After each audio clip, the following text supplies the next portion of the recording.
Well, I think we're seeing the participants come in, so we might just wait for a couple more seconds here. Certainly. Yeah.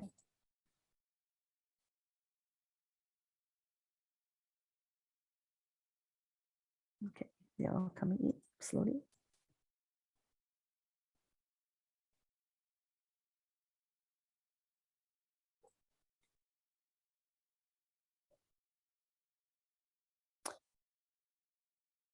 Well, we might just start now.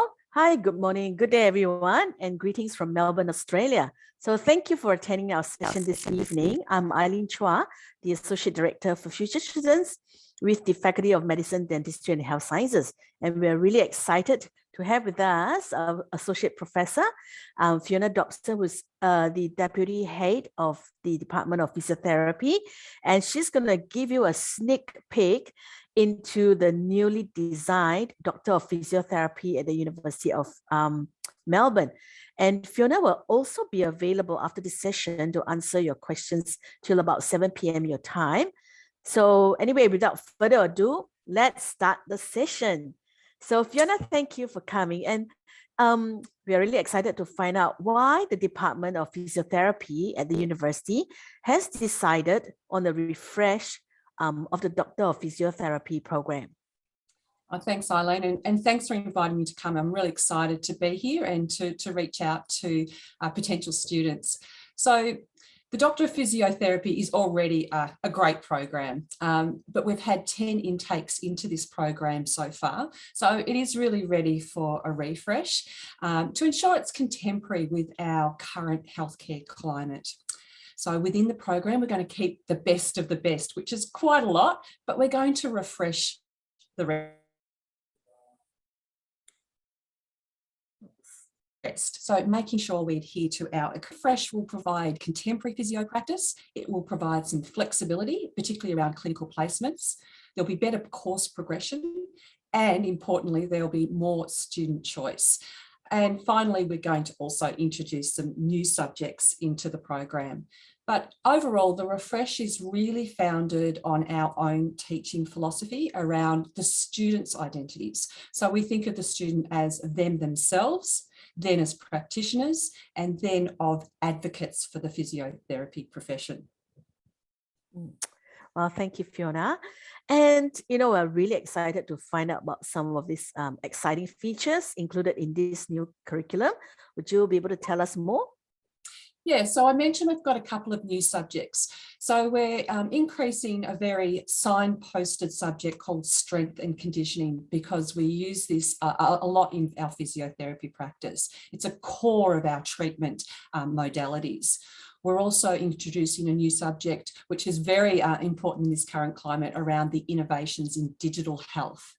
And then finally, we're also bringing in a very physiotherapy related subject, and we're going to bookend that at the start of the program. It will be the first subject off tab off the rank at the start, and then you'll finish with this program as well, and that's looking at the integrated professional practice. And so this subject, which was traditionally taught towards the end of the course, is now going to bookend the program to better integrate all of the information in. Now, our program will continue to have over 1,100 hours of clinical placement, and these placements will be out to a greater range of both metro and rural and also interstate hospitals and practices. And so it will provide students with the opportunities to engage with different communities, both in and around Australia, but also globally through our global placements. The program's also going to have greater alignment between our theory and also our practical subjects. So that's going to be better aligned in the refresh. And our lifespan studies, that is from paediatrics all the way through to gerontology studies, and including chronic diseases and disability, they're going to be now embedded in all of our subjects rather than standalone subjects. And then finally, I did talk about choice, and students will have some choice around their research capstone at the end of the program, but also their selective placements. And in third year,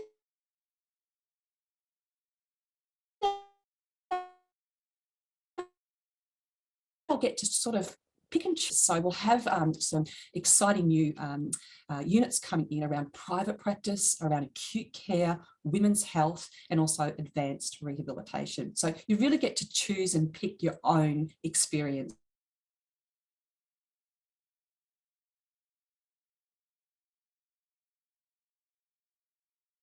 as you go into practice.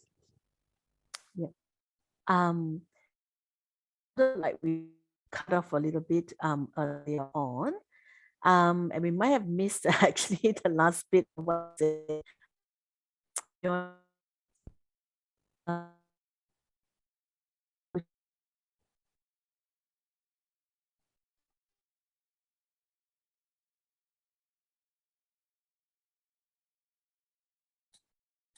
Would you like me to continue on, Eileen?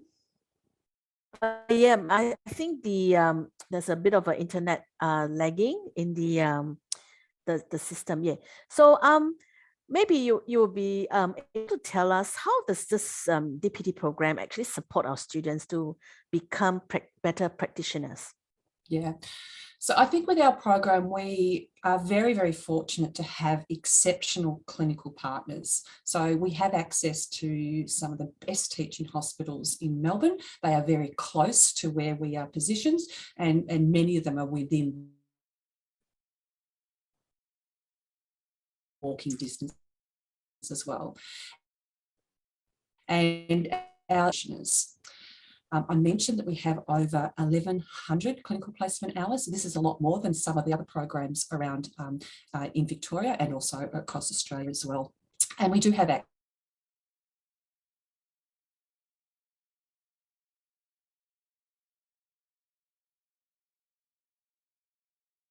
access to a variety of leaders in physiotherapy practice. So we have subjects like healthcare in context, and we also have leading healthcare across the profession as well.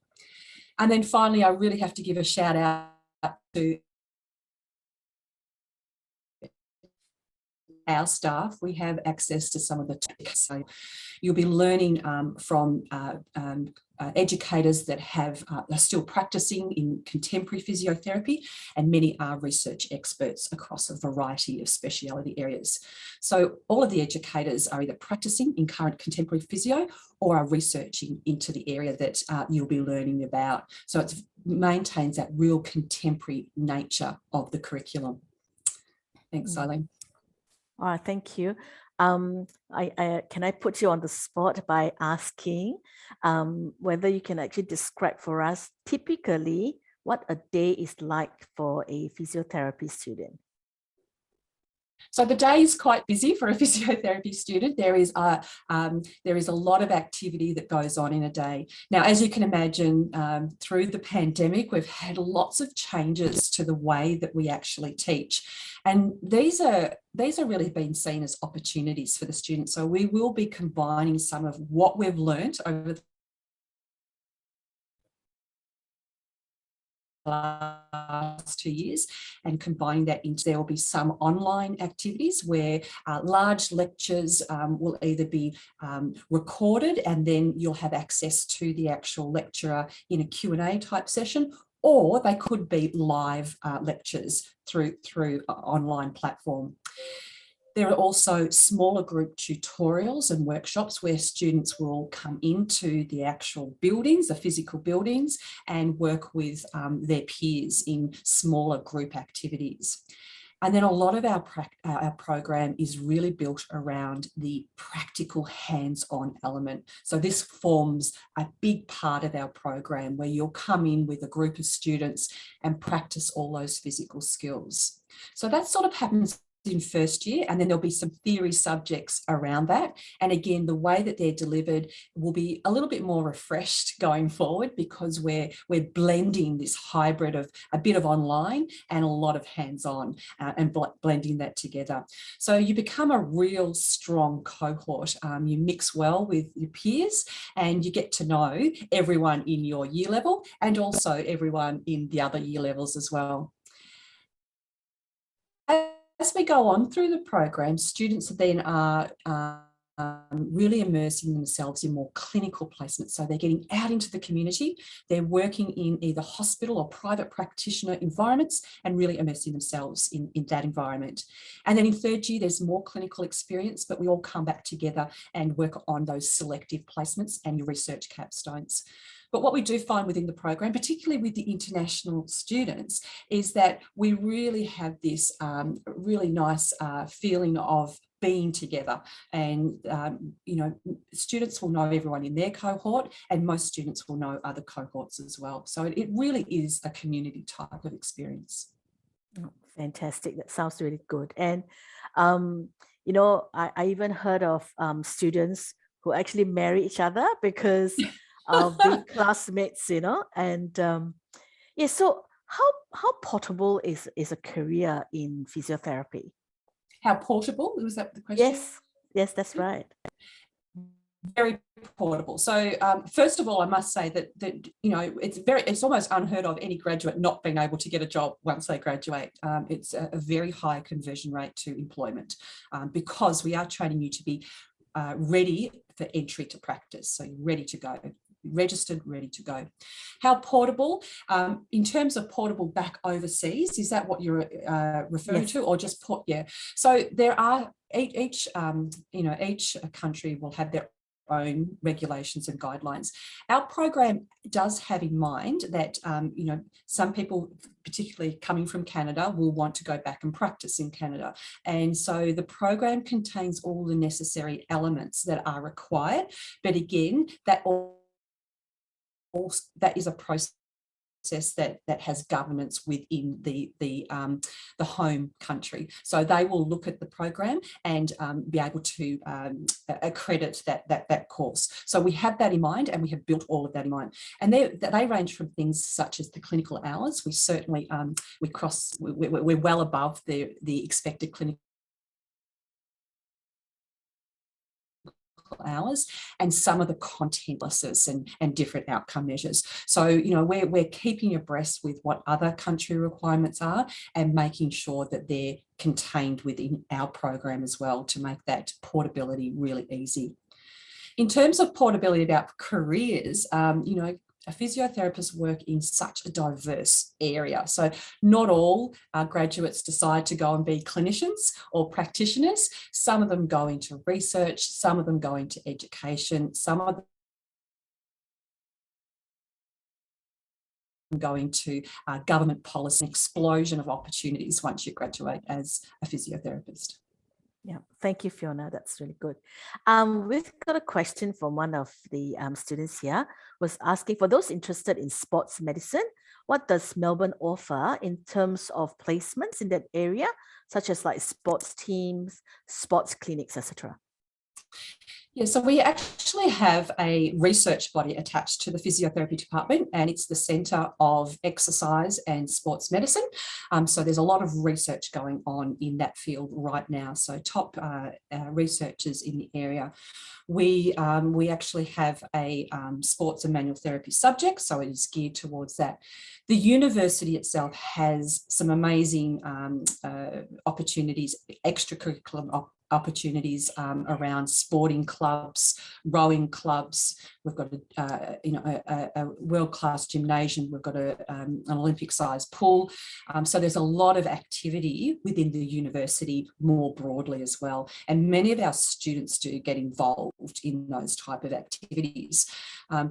Within our cohort at the moment, we've got a lot of athletes, and we have Olympians. So we have some world-class athletes. We recently had one of our graduates in the 1500 metre running. So David was in the, I think, the semi-final of that, and we've had other athletes along. So, you know, we have a mixed cohort, so not everyone comes with a highly sporting background, but we do have many of our students come to us with that. So lots of opportunities in the university more broadly, and we also have the you know, the curriculum built into our program to look at those as well. Yes, well, and of course, you know, with Australia, especially in Melbourne, we have got our Australian Football League. And I'm sure a lot of our students during the holidays, you know, they go find some jobs with the footy teams. Absolutely. Yeah, and lots of job advertising throughout the year to work as trainers, physiotherapists in their later years. So many of our students take up those opportunities to work with not only our men's teams, but our really growing women's teams right now. And it's been a real big feature of our physiotherapists working with the women's Australian Football League teams as well. Thank you, Fiona. I think that's about time, that all the time that we have for this session. So thank you very much. And we will actually look forward to answering more questions in the main chat rooms itself. Yes, Sarah, back to you. Perfect. Thank you so much, Eileen and Fiona. That was some great information. And yeah, like Eileen said, head back to Career Echo and keep the questions coming, and check out the rest of the presentations that we have throughout the evening as well. Thank you very much. Thank you. Bye-bye.